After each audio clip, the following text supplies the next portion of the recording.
And he took a $2,000 investment and he did exactly what Mark Monroe said to do. And in a small space of time, it doubled. And it continued to double and double and double. So he came to me, he was like, Keisha, this works. You know, oh my God, you gotta learn it. You gotta learn it and you gotta teach the kids. And I'm just, and I'm just like, what? Do what? Of course, he didn't make the journey through with the cancer. You know, about 10 weeks later, he passed. And so in January of the following year, he passed. Because of COVID, we couldn't bury him. So we weren't able to bury him till February. And believe it or not, that same $2,000 that he invested is what I used to bury him. And then we sat for a while and we just took it all in. And my son said something to me that was extremely powerful in that moment. And he was just like, Mom, we don't know how powerful we are until we tap in. Yeah. Yes. And that tapping in is alignment. At that moment, my grief was on the back burner. I'm maneuvering relationships with my in-laws now, you know, because DCF came through and was like, yo, your whole entire church showed up at our office. Now that's something right there. Yeah, your whole entire church showed up at our office and was like, what are y'all doing? They closed the case like that. The stories that you tell yourself is what keeps you stuck. Exactly.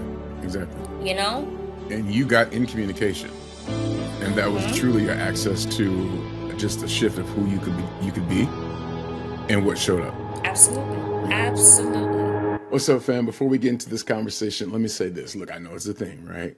But if what we do here on this channel speaks to you, if it lifts you, centers you, or helps you see your life a little clearer, I invite you to like the video and subscribe so you stay connected. And if you want these conversations with you beyond YouTube, download the ThriveWell Journey Podcast on your favorite RSS platform.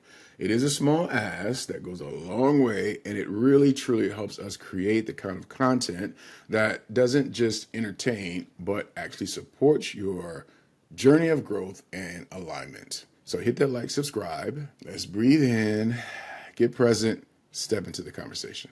So I just want to start off by thanking a person who I admire and appreciate, who I've known for, I don't know, maybe 3-4 years, something like that.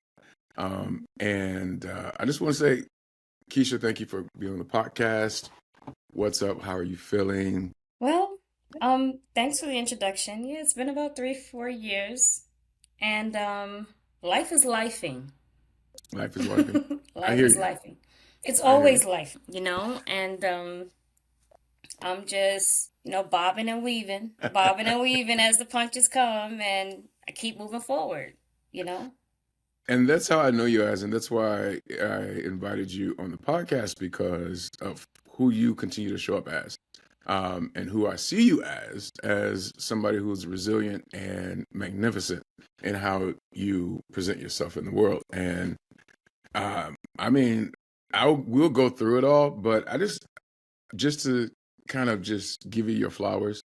You, from the beginning that I met you, you showed up as just a real 1,000% person, right? Just 1,000% yourself. And I love that. And before we go any deeper, though, here's the question I have for you, because, you know, people go through seasons of life, right?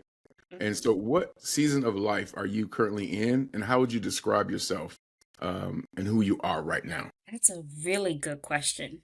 And it's a really good question because the answer came to me last night. Oh. And the season, literally, that I'm in right now is called alignment. I'm done. It's called alignment, and it's because there's a lot of, we can get into it, but there's a lot of things going on around me, but I'm not aligned with all of them. And some of them, doors were open and I was pushed through. And there's others where I'm trying to get to it because that's where I'm interested in going. But I have to quiet the noise so that I can focus on what is there for me and not the story. Right. That we tell ourselves about the situation. Hmm. So yeah, right now I am deciphering a lot of things, and I'm moving into a place of alignment with the things that I want in my life right now. That's magnificent. First of all, because that's exactly where I'm at. I'm coining myself as alignment architect as I'm going to coaching and all that kind of stuff. And so Hmm. that's basically the message of, especially when this airs, we're doing a message of becoming the alignment shift, right? And so I knew when I asked for you to be on the podcast, I knew that it was perfect, right? So right then and there, that's alignment that we didn't even know, and that we get to experience that manifestation right here, right now. Yeah, yeah. Nothing Uh, happens by coincidence. It's all part of the master plan. Part of the master plan. And I want to kind of go, because your story is magnificent, and it goes back before you move to where you are now. And so I just kind of want to go back so that we can pull people with us as we go Hmm. through the story that you have. But right now, you are an entrepreneur, you're a mother, you're standing strong for yourself and your future. But before you got here, there's some things that you went through, and I just wanted to kind of presence us to who you were before you became this person, this part of your identity. That's moving things forward for you and your family.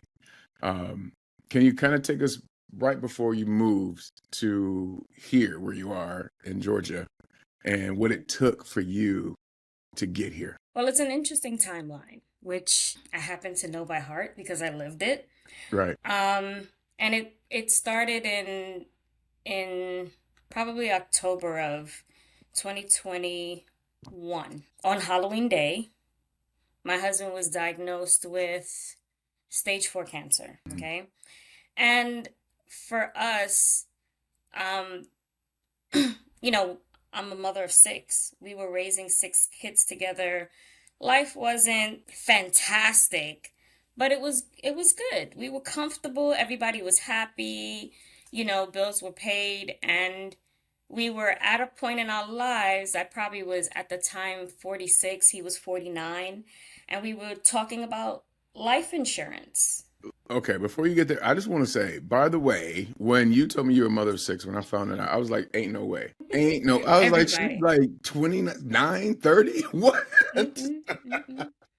Mother of 6. Yep. Yes, yes. Yeah. And yeah, I'm a mother of 6, and I love the responsibility of that. Hmm. We love the responsibility of that. We were doing it together, and we were just knocking it out as parents, like, yeah, we got this. Hmm. And when he got the diagnosis, it was 3 days before our appointment for life insurance. Oh, wow. So, it was one of those situations where he's just like, holy crap, like, Hmm. we're both like, I thought we had more time, Hmm. and he goes into sort of a mini panic because he's like, without this life insurance policy, like, if something happens to me, what are you going to do with these 6 kids by yourself? Like, it Right. took both of us to make every day work. So now, there's this thing looming over his head, the C word. And we're like, we don't know how much time we have. And now he has a diagnosis that disqualifies him for insurance. And so, just to speed things up a little bit, he was watching, YouTube, stressing out, and he came across a man named Mark Monroe. And Mark Monroe was teaching people how to print their own money by using the stock market. And he took a $2,000 investment, and he did exactly what Mark Monroe said to do. And in a small space of time, it doubled. And it continued to double and double and double. So he came to me, he was like, Keisha, this works, this works. Hmm. Oh my God, you gotta learn it. You Right. gotta learn it, and you gotta teach the kids. And YouTube I'm video. just, yeah, and I'm just like, what? Do what? And of course, he didn't make the journey through with the cancer. Hmm. About 10 weeks later, he passed. Hmm. And so in January of the following year, he passed. Because of COVID, we couldn't bury him. Hmm. So we weren't able to bury him till February. And believe it or not, that same $2,000 that he invested is what I used to bury him Mm. because we didn't have any life insurance. Life So insurance, burial insurance, all that stuff. yeah, so that's what happened. March, we were faced with eviction because we were living in a house where the agreement was if my husband manages the landlord's other properties, we get to live in the house at a discounted price. Right. So now that he's dead, or he's passed away, and there's no one to manage the property because I don't know how to manage, do plumbing and drywall and all that stuff. The landlord wanted his house back. Yeah. So he served us with eviction papers a month after we buried him.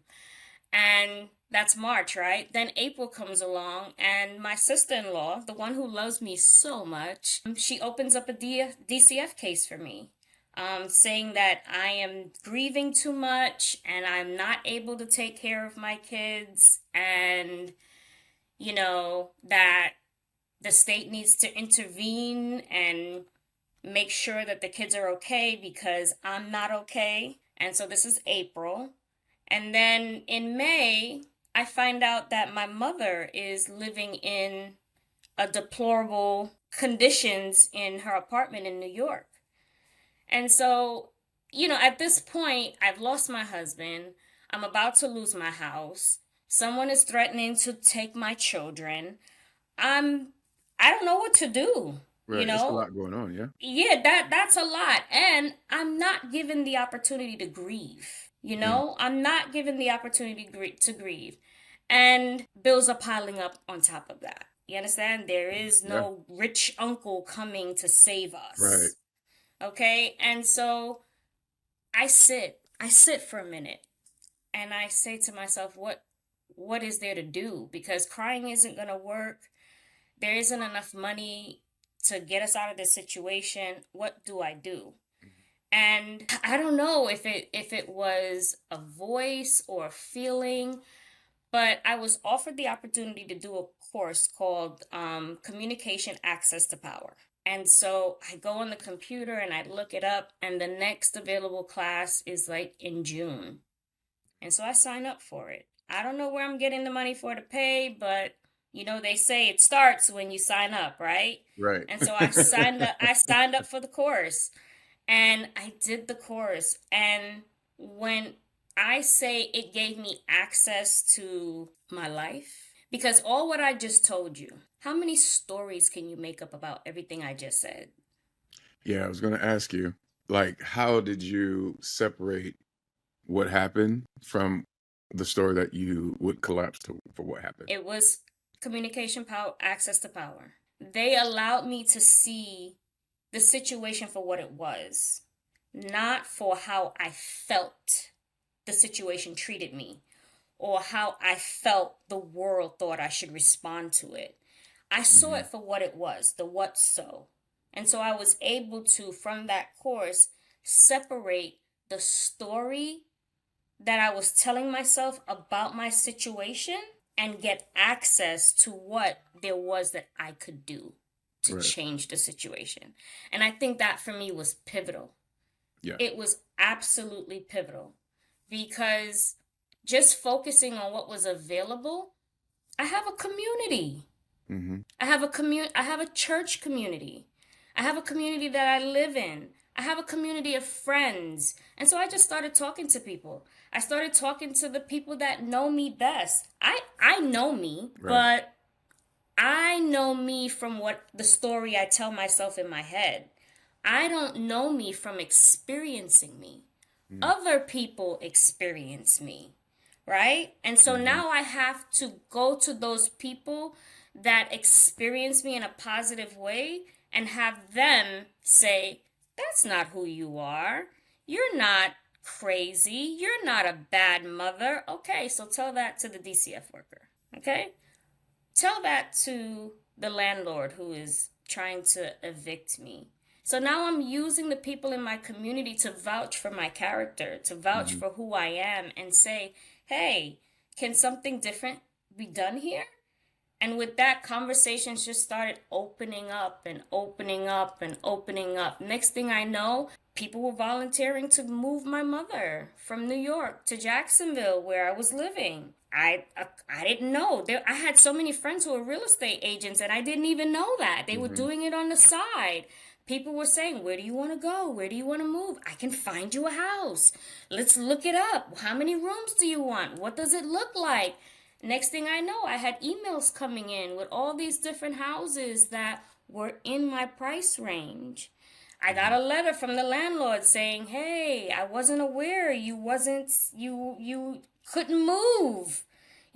I'm willing to let you stay until at least the kids are out of school and you find something else." Like, Wow. it opened up dialogue that the stories in my head were telling me I couldn't have with people. Yeah, that's Yeah. powerful right there.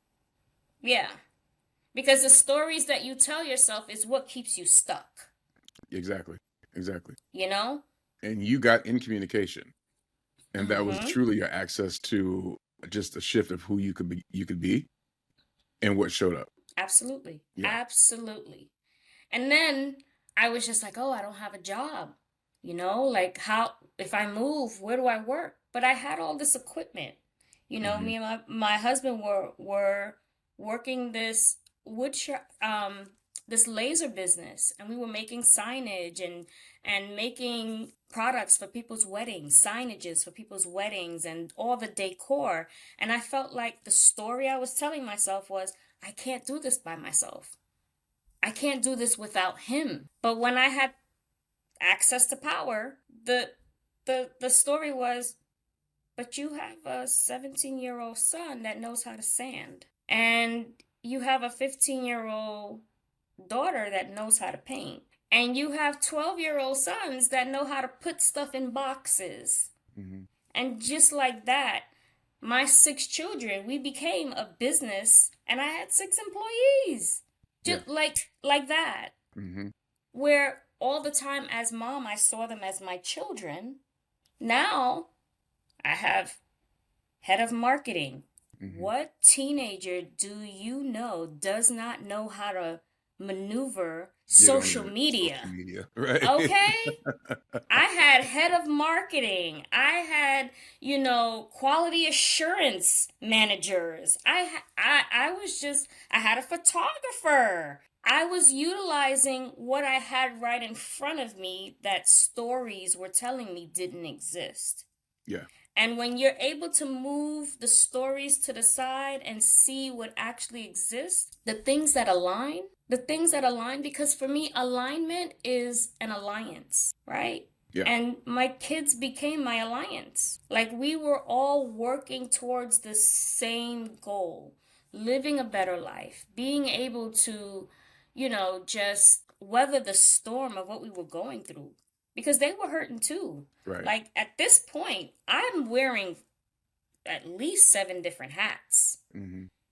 because I'm looking for a place to live. I'm defending my skills as a parent with DCF, right? I'm managing my children's grief. You got 6 different personalities here Yeah. grieving differently. And I Right. now have to figure out how to maneuver all those things. Like, I'm wearing a whole bunch of different hats. And I'm a nurse to my mom, Yeah. So you you're playing a know? lot of roles, A lot of and a roles. lot of roles. So how did you begin to, like, oh, first of all, going through your story and seeing that it was just a story, and then there's a what happened. How did you, like, basically just begin to allow yourself to say, this is what it is, I know it was the course, but in action, like, what did you do to say, this is that and this is that, and begin to really assess your situation and move forward? Well, for me, I'm a visual person. So Hmm. I couldn't just say it out loud. I had to write it out. Okay. And so I got a book and I started writing it's almost like I was scripting. I don't know if you're familiar with scripting, but I started to script out what I wanted my life to look like. Mm-hmm. And once I started scripting it out, what it was supposed to look like, then there's an action to take for certain things to happen. Yeah. Like, I need a home. So I had to have those conversations with those real estate agents to find me a home. That happened. Once that happened, it was like, okay, I need a truck and I need people to load the truck. I have to have conversations with people who can Hmm. make that happen. My church family came through like clutch. They were like, "Hey, we got I know a guy that has a shipping company and he know next thing you know, there was a U-Haul truck in front of my yard. Like, not a penny came out of my pocket for that. People showed up and started taking stuff out of the house and putting it on the truck.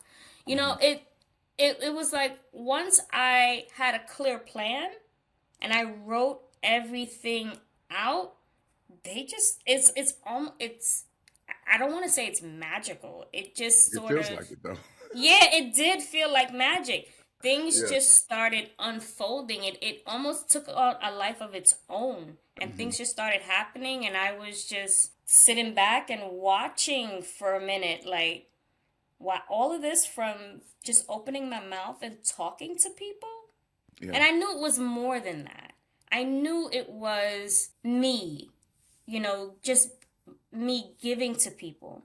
Like people don't just do that for anyone. It's Right. it's when you're authentic with yourself and you're giving of yourself to other people. People don't forget that. Hmm. And I know those were coins that I was putting in buckets that I didn't even You know shouldn't know. Yeah. I was putting in buckets, seeds that I was sowing with people that I hadn't even known I had been sowing, and it opened up conversation with me with other people to find out how are these people experiencing me. Hmm. It was the first time that I really like was interested. I don't think people are take the time to ask their friends and family like when you're around me, what is that experience like for you? Yeah. You know? Yeah. I was watching something. I forgot what it was, but I guess and you said pennies in people's like the buckets, and this was like this situation where there's like somebody was putting marbles in somebody's jar, and those marbles kind of added up to if there's a full jar, then that's a person that you could trust, or this is kind of what you shared with this person. And if you have a full jar, that that I guess that relates to I don't know whatever, but I guess for me it would kind of say it would relate to who you are and your brand that you're putting out in the world, and it's not necessarily just like a logo. It's just who you are for people. And if your coins or your marbles fill up, like you have this imaginary jar with people, and they have that with them, and that's who you are for them. That full Yes. jar, you know. I totally get that concept. And yeah, I had a lot of full jars that I didn't even know existed. Yeah. And I'm grateful for it. I'm grateful for it. I'm humbled by it. If I Hmm. had to give it one word, I'm humbled by it. Yeah. And I mean, it's so weird having to come like interviewing you in this way because I know you, and so I'm trying. It's just kind of interesting, because it's just because I know you, and so I'm gonna just kind of throw that to the side and just continue to just have this conversation with you, right? So you had talked about, and just kind of see where it goes.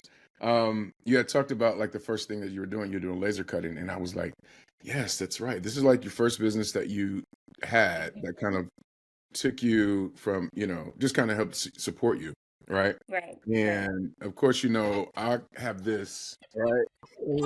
That stays right next to me. Well, it stays up here. And I knew I was gonna somehow I was gonna get into this Mhm. conversation. But that was your first business that you really kind of started. And coming from your story and saying like, this is who I am, this is what I got to do. Um, now you have these employees. And how did that go for you? How did you begin to build that business? So, one of the things that I did when I was writing out that list of what there was to do, a Hmm. friend of mine called me and she said, "Envision the house." She said just sit and envision the house. She was like, "Tell me what the walls look like. Tell me what the floor looks like. Tell me how many bedrooms there are, and how is the layout of the house? Where is it positioned in the community? And Mm. so Detail. I yeah, she wanted me to get really detailed with it, and she wanted me to see it, feel it, smell the way the house smelled. And so I knew in order for me to run the business, I needed a garage, at least a two-car garage. And I knew the machines that I used made a lot of noise. Mm. So I had to be either the first house in the community or in the cul-de-sac somewhere where I didn't have neighbors. Mm-hmm. So that when I'm running the machines 12 o'clock, 2 o'clock in the morning, they're Mm-hmm. not disturbing people. And I needed it to be separate from where my mother would be. Because I wanted her to have her own space. I didn't want her to feel like she was living in my house. I wanted her to still have her independence and everything. Yeah, And that's sweet away. yeah, yeah. So I knew I needed like a tri-level or double-decker type of split-level house. Yeah. And so none of the agents were coming through with that.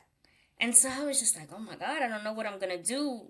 This is our business and I need to have that space." Mm-hmm. And so one day I got a phone call and the lady was just like, um, "Miss Keeley, do you want the house or not?" And I was just like, "What house?" And Do she you was want the just house or not? like, "I've been emailing you. I've been emailing you this house, and it's a hot commodity, and you literally have 24 hours to look at the house and tell me if you want it, or I'm putting it back on the market." It's about 3 o'clock in the day when she calls me. Mm-hmm. And I'm just like, what? What in the world? Like, I'm in Jacksonville. The house is in Georgia. Like, long story short, I took the story out. Again, I'm Mm-hmm. taking out the story because the story is telling me I can't do it. But the reality of the situation is Georgia's only 5 hours away. The reality of the situation is I can get a rent-a-car. The reality of the situation is at this point in time, everybody's doing no access, right? So I could see the house by 8 o'clock that day, and the agent doesn't have to be present. They could just give me the code to the lock. So I Mm-hmm. made it happen. I got on Mm-hmm. Turo real quick, and I was just like, I need a $20 vehicle, okay? I don't need nothing more than that. I need a $20 vehicle, and I need it now. And I Right went on now. Turo Okay. right now, and I didn't get the $20, but I got a $25 one. All right, that's cool. And I was just like, hey, I called up a friend. I said, hey, I need to go pick up this vehicle. Can you be at such and such? And they were like, sure, no problem. Called my son. I was just like, what you doing? He was like, I'm chilling. I said, I need company on this 5 hour ride. Uh-huh. And he was just like, let's go. And in an hour's time, I was in a $25 rental and we Mm-hmm. was on 95 headed to wherever we were supposed to be to get to this house. Yeah. When I walked into the house, the house that I'm in right now, both me and my son almost choked. The paint, yes, it was the same color. The floor was the color. It was a split level house. 2 bedrooms downstairs, 3 bedrooms upstairs, separate from the garage. I was the last house before the cul-de-sac, so I only had one neighbor, and there was Mm-hmm. a hill between us. See? There was a hill between us. And I went into the garage. There was a door. There was there was a space. Andre the Giant is my Yeah. laser, right? Yeah. There was a space for Andre the Giant that was like his home. Yeah. His Yeah. home. Andre the Giant is almost the size of a car. Yeah, he's big. Oh my goodness. I was just like, oh my gosh. Like, the only thing that was left for me to do was get down on my knees and be grateful. You're grateful, right?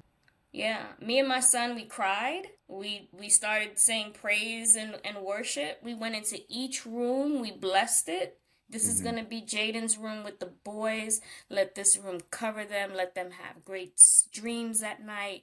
Let them have ideas that prosper them. Let them have ideas that let them contribute to their communities in a positive way. We just started praying through the house like we were going crazy. And then we sat. We sat for a while and we just took it all in.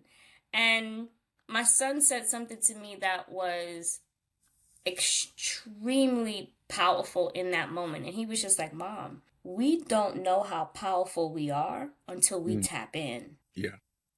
Yes. And that tapping in is alignment. Here on the ThriveWell Journey, we talk a lot about not just surviving, but thriving. And a big part of that for me has been understanding my health on a deeper level. That's why I partnered with Live Good and brought it under my company, Orion's Health. Not just because I believe in the products, but because I've seen what they can do firsthand.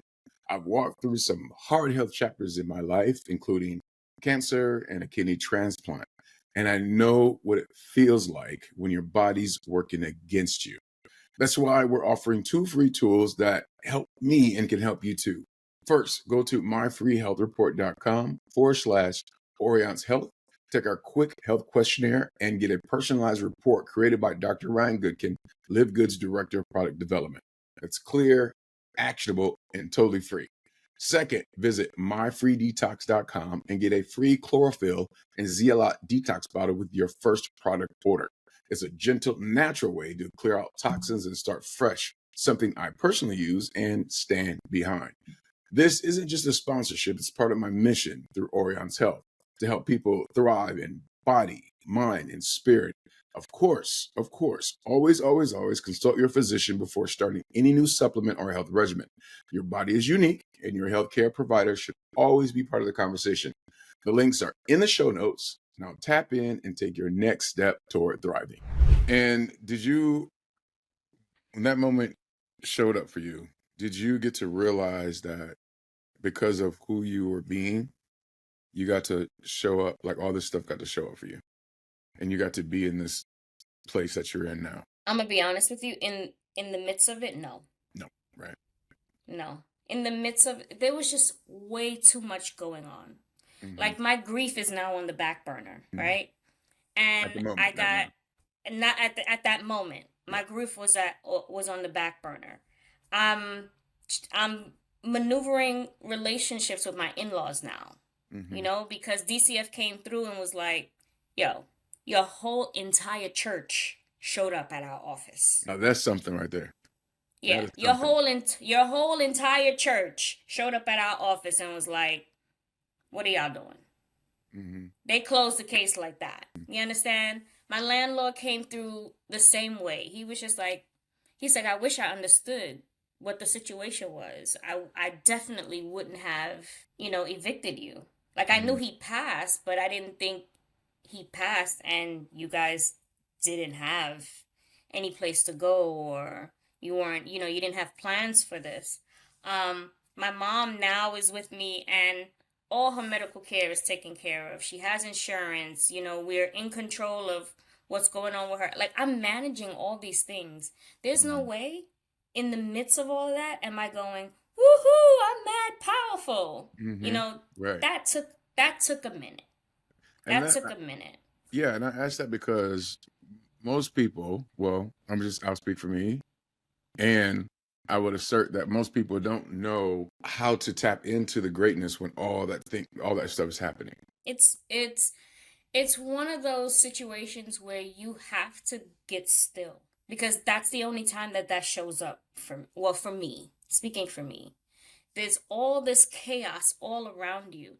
There has to be a time, whether it be in your bedroom, in the bed, in the middle of the night, wherever, where you just get still and you have to quiet the noise.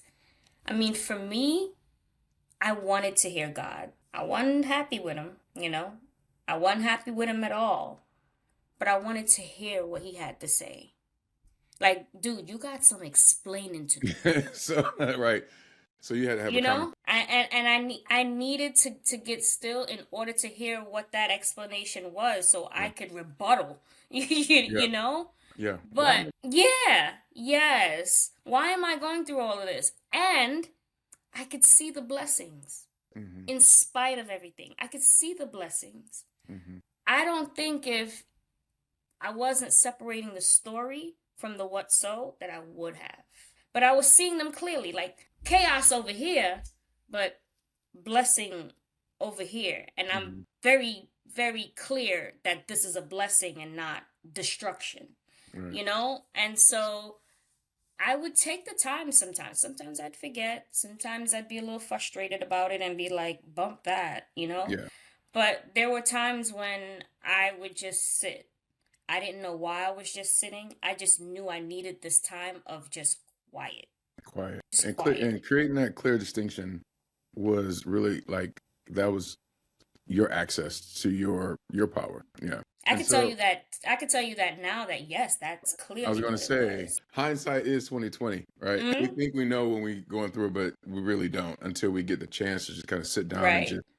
just like you said, be still, and then all that stuff shows up. It's like, okay, and you're in this new moment, and who, like you said, right now is your season of alignment, Mm-hmm. and as I'm listening to your story, there's the through line, even with the chaos, because of you just kind of showing up for yourself and your family.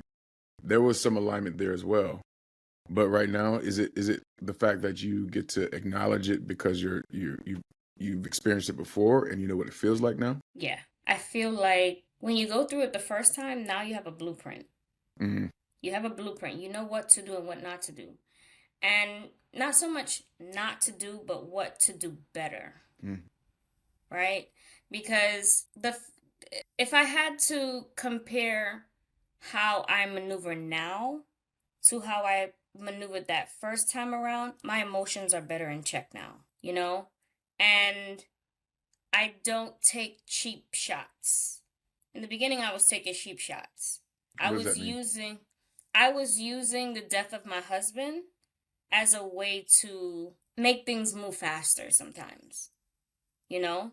Um, I'd get to a speed bump and I'd be like, listen, I just lost my husband. I got these 6 kids. Mm-hmm. Is there a way that we can work this out? I don't do things like that. Now I can talk to people and say, I'm looking for a win-win situation here. Yeah. Like, this is what I I think need and this is what you need. How can we work with each other? I think this is really powerful too because there are times when I want to use a situation to take advantage of an advantage, right? And there's no win, like you said, there's like to do a win-win. There's no win-win there. It's just that maybe I'm trying to get over so because I feel Mm-hmm. bad for myself or whatever it may be. Yeah. And that could be the case for other people. But you didn't allow that to basically run your life, and you made a shift and said, That's not who I'm going to be." Yeah. That's it goes back to separating the story. Like, that's what happened to me. That's not who I am. Mm-hmm. And now I have to sit and say, okay, so if this is what happened to me and it's not who I am, then who do you want to be? And that is where creativity starts happening. That's where opportunities start presenting themselves. Or maybe I don't want to say opportunities start presenting themselves, because the opportunity, in my opinion, are always there. Now you're present to them. So that's what I would say. Now you're present to them, and who I wanted to be was I wanted to be a contribution to the people that I come across. I didn't want to be a story. I Mm-hmm. didn't want to be a situation that happened that I Mm-hmm. worked my way out of, if this is so detrimental and I could do it, you could do it too. Yeah. That I didn't want that approach. And so you start developing skills that allow you to be who you are authentically. And Right. for me, that was going into coaching. And once I started coaching, I started seeing ways to allow people to get access to getting over whatever it was that they were experiencing without blame. Right. And this is a perfect segue because it was playing in my head. 20, was it, what is it, 20, wait a minute, hold on, 2019, 2022, November Mm-hmm. 2022. You were in the same leadership program, and Mm-hmm. you were a couple semesters ahead of me or something like that. And you were my coach. Yeah, you were my first coachee. And you got to deal with a guy who just had a kidney transplant, who used his story. That identity's gone. Who used his story as Mm-hmm. whatever, as a crutch. Mm-hmm. And there were moments where, um, like you know that feeling when somebody kind of calls you out your stuff and just kind of, and you feel it like right here. I had many of those times with you, I know. but I appreciated it because I got to grow in that quarter like exponentially because Yes. of who you were. And I would assert that's the same thing you give to everybody. And had it not been for what you had gone through to get to that place, become that person, you know, then I wouldn't have got to experience that Keisha. Yeah. Yeah. Yeah, you're absolutely right. You're absolutely, because I already knew where you were. I knew where you were in terms of this happened to me. So you either have to give me a pass or listen to my pity story, while I find a way to get through this. I had been there. So I was able to go, okay, I'll let you talk this story this first time. Yeah, I'll hear it, Yeah. this first time, but we're not going to do it in our second meeting. And This is not what we gonna do. we're not gonna do it in our third meeting, because then you're stuck. Yeah. Then you're stuck. But my experience with you made me pull out rabbits, okay? From my back pocket like abracadabra. You were literally, and I was determined for you to get to wherever you needed to be because you were my first, right? I can't have my very first coaching gig go left. Mhm. I wasn't having it. And so if it meant extra hours with you, extra minutes with you, so be it. And then there's something about people's energy. You could tell when you're communicating with someone that has good energy, and you can tell when you're in a space with somebody who's really dark. You weren't dark. You pretending to be. You pretending to be. The pretense was there. But you're yeah, but your spirit, in my opinion, was I've lost my way, right? That's what I got. I lost my Mhm. way. I'm not on track anymore, and I'm not even sure if I want to get back on track. But I lost my way. And so for me, I saw that as a way to share what I knew, share what I experienced, just so that you could find the track. Yeah. So that once you get back on it, you can decide what you were going to do once you got there. Yeah. And when my season my time was over with the leadership program, and I still followed up with you with other Mhm. people. I was like, so how's Michael doing? How's Mike doing? I there were times people would talk to me, and I was so moved by where you had been going, and I was just like, it's because he had a solid foundation. Mhm. Because the advice I was getting in the background was, if he don't want to win, don't win then. And I was like, that's some BS if I ever did hear it. Yeah. You know what I mean? Like, yeah, they were just like, hey, he don't want to win, then okay, don't let him win. And I was like, not on my watch. Not on my watch. Each one teach one, and we all eat together. Right.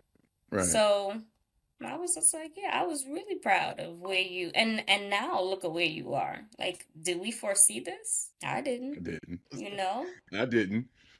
But that's who you are. That's who you continue to show up as, even stronger today. And you've taken that that power that you have, that unspoken power that you have, and the knowledge, and apply it to what you're doing today. And I think um, it's a very powerful thing. And I'm talking about your new business, your new setup, Mm-hmm. and who you well, I mean, from what I'm seeing in your testimonials and things like that, um, what you're bringing to this is really enlightening to people who have no clue. And what Right. we're talking about is your new business, which is Stocked Up Future, right? Stocked Up Future. That's Yep, my new baby. it's your baby. Mm-hmm. And I remember, I think it was a conversation that we're having one time. You were talking about how you were teaching your children, your kids, the basically finances, and you're doing it through the board game. Right. And now you're here at this Cash level, flow. the Yeah. cash flow Yeah. game. Yeah. Was it, what's his name? Uh, I want to say Robert, but I don't know. Yeah, it is Robert Kiyosaki. It's his Okay. game, Robert Kiyosaki. And we would have game night. I would invite people over and we would play cash flow. Yeah. And I watched my kids get it. But what really made me start Stocked Up Future was that other people would sit in on our meetings. Like Hmm. people will come to visit me sometimes, oh, let's stop by and check Keisha out on a Sunday or whatever. And we would be in the middle of our stock meetings, me and my children. Because remember, if we take it back to where it all started, this started because my husband was panicked that Right. we wouldn't be able to take care of ourselves in the event he passed. Yep. And so he was like, Keisha, you got to learn this. You got to learn this. And I'm like, learn what? What? You What know? Like, is that? you want me to you want me to learn the stock market? Because I didn't even know what it was called, you know? A lot of people start there. Yeah, I'm just like, you want me to learn the stock market? Like, I'm 40 something years old. Like, dude, my head is hard already. I can't learn anything else. Hmm. But who am I to deny a man who's desperate, to see that his family do well, his one of his last, requests. And so the fact that I was able to take his money that he traded and pay his funeral and still had money left over to move to Atlanta was like, maybe he have something here. Hmm. And so as I was learning it, I was teaching it to the Hmm. kids, and at the time they were 10, 12, and 14. I had a 10-year-old twins, a 14-year-old and a 16-year-old, and my 17-year-old was getting ready to go off to college. And every Sunday, that was the routine. Every Sunday we would sit from 12 to 3 and we would learn technical analysis. We talk about the Bollinger Bands and the moving average and the average true range, and we would figure out how to pick companies and what worked and what didn't work and what we needed to know. The vocabulary was where we started, and when people would come, I would just be like, hey, this is what we're doing. You can either sit through it or, come back. And they'd sit through it. And what enlightened people was they were following along. Like, we were probably in class 12 and they're sitting through it for the first time. And yet again, they're following along just as easy as can be. And they were just like, wow, you make it so practical. Can you teach? Can I come on Sundays? And before you know it, we had a crowd every Yeah. Sunday. I was cooking. It was a catering thing now. And, we're teaching people technical analysis. And I remember sitting back one day and saying to myself, look, wow, Juan, look what you did. Look what you did here. Hmm. Like, look what you started, right? And lo and behold, one day I fell into, a really bad financial situation Hmm. where IRS presented themselves and they garnished everything from my accounts. They took, when I say everything, they took everything. And I was in a position where I was just like, I'm still taking care of 5 kids. Like, I couldn't even buy milk the next day. They took everything from my accounts. And I had a friend that called me up and she said, all right, Keisha, cry about it. Hmm. I'm going to give you 24 hours. Scream, cry, kick, do whatever you have to do. But when I call you back tomorrow, I don't want to hear this sob story no more. Okay. Have your Okay? Yeah. She said, you're a human being. Have your human moment. And so I did. I cried, I screamed. I don't even think I went to sleep that night because I was just like, everything I built was gone. Iris just came like, Uncle Sam was just like, okay, I need my share, Right. and took everything with no consideration to what I had going on, that there was kids here that needed to be taken care of. Mm-hmm. And so the next day she called me. She was like, okay, so what you come up with? And I was like, what you mean? I got rid of the tears. That's all I did. I got rid of the tears because let me Right. tell you, you could lose people, you could lose your dog, you lose your car, you could lose your house, but when you lose money, Yeah. it be personal. It's personal, It right? be real personal. And so I was just like, I lost 6 figures here, and I have absolutely nothing. What you want me to tell you? And she was just like, I want you to tell me what you would do if you had to start all over again. And I was just like, I never thought about it like that, you know? Mm-hmm. Yeah. And so I started I started framing it out. What would I do if I had to start all over again? And then she was just like, well, once you frame it out, I want to sit in on it so I could learn it. And then she went and got a couple of her friends. And next thing you know, we had Money Mondays on Zoom every single week. And that's exactly how Stocked Up Future was born. Like Money Mondays with a bunch of women who wanted to invest, didn't know how to, and they were just like, hey, let's figure this out. Let's figure it out together. You got to figure it out. And you have Monday Mondays. Money going, Mondays. Money Mondays going, and you do more. It's more than just women, because I see men really ranting and raving, giving you praises about them getting knowledge and understanding about what they can do in the market. Yeah. I've had a couple of people, once somebody starts learning how to print money, the first thing they do is they tell their family. That's the first thing. If it's their mother, it's their father, it's their husband, their brother, sister, that's the first thing they do. They tell their family. So the first class was us 7 women. And when they realized how much money they could make, they started telling the people that they loved in their family. So the second class doubled, went from 7 people to 14 people, and it was a mixture of both men and women. And in that second class, we birthed, I think, 2 day traders, like people who just was like, oh, I'm making more money doing this than my real estate business. Oh, I'm making more money doing this than my 9 to 5. And so if I could just build out a framework and just wash, rinse, and repeat, I'm going to make some money. And so the men were the one that did that. Women are really emotional sometimes about how we do things. The men were just cut and dry. Yeah. They were coming through they were like, okay, yeah. This is what we're coming to do. We're coming to make the money, really make the money. And so I got 2 day traders out of that class. And in the third class, we kind of scaled it into options, where you can, now that you know how to identify the money on the charts, what can you do with it? And so the option class became a way to scale that by 100. And so the promise that was made is, if you take the technical analysis class, I promise you can make $100 a day. And so $100 a day is equivalent to $2,000 a month, using the stock calendar, the stock market calendar. And who can't today use an additional $2,000 in there? I was just going to say that. I was like, in their budget. Yeah. And so Yeah. that's how it's been. It's been growing. The class that I'm teaching now was almost 30 students. I had to turn people away. And everybody's just like, when I'm finished with this class, I want my daughter to do it.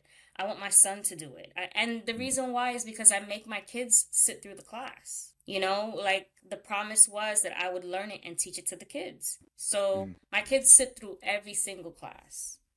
And so people are watching them and saying, yeah, I can't get up there and say that I can't do it when I'm looking at this 15-year-old and this 17-year-old knock it out the park. Yeah. Right? So no excuses. And I create a safe space. I ask questions that I know people do not know the answer to because I Hmm. want them to get comfortable with not knowing and then finding out.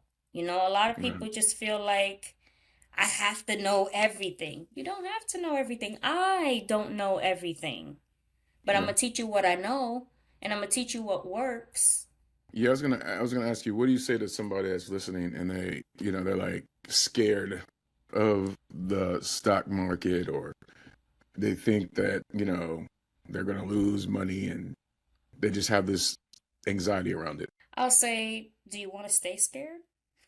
That's the Oh first thing. no, Yeah, do you want to that's a stay good scared? question. Mm-hmm. That's a great You question. know, do you want to stay that way? Because how's that working out? Yeah, yeah, Where is yeah. it where is it getting you? That's Hmm. that's I always say that to people. Like, think about your financial situation right now. Are you happy with it? Can it be better? Right? Because at the Hmm. end of the 12 weeks, you're going to have knowledge and a framework that gives you the power to print however much money you want to have in your life. You don't have it now. And I debunk all of the fears that people have with Hmm. the stock market in I think the within the first three classes.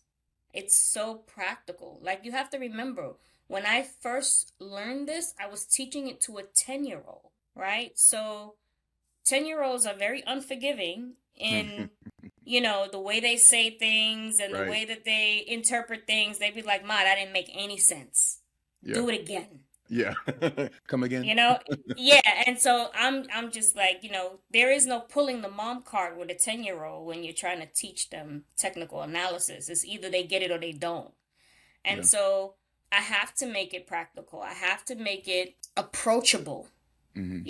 and that was the reason why people were asking, hey, if you could teach them, can you teach me? Because they would sit through it and they understand. Yeah. Like, the vocabulary is the most intimidating part of technical analysis, and so that's what I tackle first, is the vocabulary. So now you know the words, you know what they mean. Now you can speak the language. Like, who wouldn't be intimidated if they were put in a classroom with a bunch of people speaking Japanese? You'd be like, what? It sounds like someone's hitting a pot. Not Yeah. that that's how the language is spoken, but I'm just saying, Really, when I you get that. don't know, when you don't know, We you don't know. don't know. Yeah. So, for me, I'm a nurse by trade, right? So stock charts look like EKGs that weren't telling the right heart rhythm, Okay. right? Just all over the place. Yeah.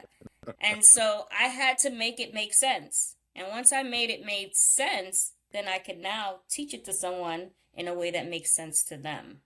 Yeah. So, yeah, how do you get rid of the fear? You face it head on. Well, that's exactly where I was going, because you have a legacy that you want to leave with your children. Hmm. First, I'm gonna ask, what legacy or story do you wish they have gotten from you, from this journey that you're on? It changes from time to time, Mm. but right now, and I sat my boys down not too long ago and had this conversation, is that your current situation isn't forever. You can create whatever it is that you want in life, in general, and for the Mhm. future. You just got to know, you have to have focus on what that is. And once you're focused on, my mother used to say to me all the time, once you know exactly what you want, everything against it is going to come your way, right? So prepare for it. The legacy that I want to leave for them is, nothing is going to come easy. Decide on what it is that you want, and then prepare for everything that's going to come against it so that you can face it head on. Separate the story from the what so, and then push forward. Push forward. Yeah. That's the legacy. Push forward. Always push forward. You are not in competition with anybody. You're in competition with yourself. The goal is to be better today than you were yesterday, and Correct. do that every single day. I That's love that's the that. goal. And I'm sure that because of who I see you as, I'm sure that they're getting that message. Hmm. Um, and if we, Jaden, oh, right? oh yeah, You, that's a powerful young dude right there. yeah. And I know that he's getting that, right. your twins, your daughter, and you have an older Mm-hmm. son. And I know that they are looking at you and the power that you're showing on this planet and how you continue to show up. And when I look at your story, listen to your story, the through line here that I continue to see is push forward, be resilient. And sometimes you have to just be silent and quiet and get in alignment with whatever it is that you're creating. Yeah. And Yeah, absolutely. with that, this is going to show in 2026, right? This whole alignment shift series. What would you say to someone who's listening to your story? They see you and see their story in you, and maybe they're in a place where they're misaligned, they want to get alignment, and they may have picked up some things from this story. What would you say to them so that their 2026 is starting off in a positive light? What would I say? Well, identifying the story is a skill, right? For me, I think identifying the story is a skill. The first thing I would tell them to do is write out what you want the year to look like, right? Because if you don't know if you're not mapping it out, how do you know exactly where it is that you're going? So map it out. What do you want? Where do you want to go? Write that out. And then once you write it out and you look at it, ask yourself the hard questions. What am I afraid of? Who can I talk to that will get me over this hump? Because you need support. Yeah. Regardless of how powerful I am. It was people like you. It's people like, Tawny and people like that you come across that experience you and talk you through the things that are keeping you stuck, And so ask yourself the hard questions. What am I afraid of here? Because guess what? A lot of my fear was of my own success. When you're going into charted territory that you've never been before, you feel like an imposter. And imposter syndrome is real. And a lot of people are afraid of imposter syndrome. Like, stop the future. Like, I'm a nurse by trade, mother of 6. I'm from the Caribbean. My fear was somebody was going to raise their hand in the class and say, why should I learn from you? You know what I'm saying? Mm-hmm. You shouldn't. You don't have to, You should learn from me because what I'm teaching you is what I know works, right? But I was afraid of that. And it wasn't until I came face to face with, I'm afraid that somebody's going to think I'm a fraud, was I able to see all the ways that I wasn't. I work hard. I did my research. I taught people. There's people out there now trading because of what I taught them. And I'm never professing to teach people how to trade. I'm teaching them how to read the charts. They're self-made because of what they now know. A lot of people can't get into certain conversations because they automatically don't believe that they even deserve to be there. Like, where you're wanting to go, do you believe that you have a right to be there? Answer that for yourself. And when you come up with those answers, separate the story from what's real.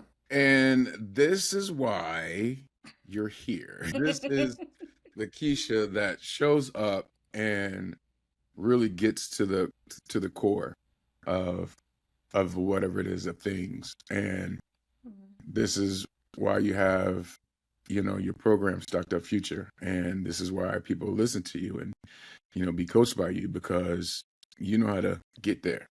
And so I want to say thank you for being here and just being transparent and sharing your life, sharing what you're up to, and giving this, our podcast that much more just credibility and greatness because of who you are and what you bring to the podcast. So thank you for being here, and it's a pleasure. I mean, it's at the hour, it's over the hour, but I could go some more. So and I got the time, so yeah, I understand. I completely understand, and I thank you for inviting me, you know. Mhm. Um, you never look at your life as something that other people can learn from Mhm. until someone tells you what they got from it. And I'm in a position now where I realize that what I've experienced and how I've overcome has helped a lot of people. And so I always want to be in a space where I can contribute to someone else's growth. Mhm. And so I thank you immensely for giving me the opportunity to use this platform to do just that, contribute to someone else who wants to find alignment, who wants financial freedom, who wants to get unstuck, right? Because everyone wants to do better. Everyone wants better for themselves, for their children, for their future, and we should all have it. Yeah. And if there's someone out there that can teach us how to get access to that, hey, come on board. Come on board. I like You're it. welcome. Yeah. You are welcome. Keisha, there's many ways that you get in touch with Keisha. If you want to be in her class, there's a way to get in touch with her. We'll have those descriptions or in those links and everything in the description. But is there anything that you want to say about getting in contact with you? Everybody can reach me, stockedupfuture.com. You can email me at stockedupfuture@gmail.com. Next class starts January 12th. So if you want to start your 2026 out, you know, getting your finances in check, register before the 12th and come be a part of the Stocked Up Future fam. There you go. Keisha, thank you so much. Thank you for being on the podcast. And I truly appreciate you. And as we always say, let's make thriving our new normal. And we'll see you on the next podcast.